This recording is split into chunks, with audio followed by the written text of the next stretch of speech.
চেংৈ কিয় কৰা আমনি আহি মনলৈ ইমান মৰম নে মোলৈ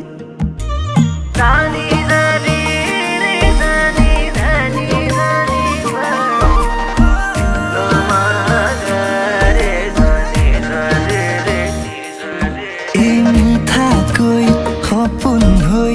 ভাঙিলেহি টোপনি আহি মনলৈ কোৱা কি যে হ'বগৈ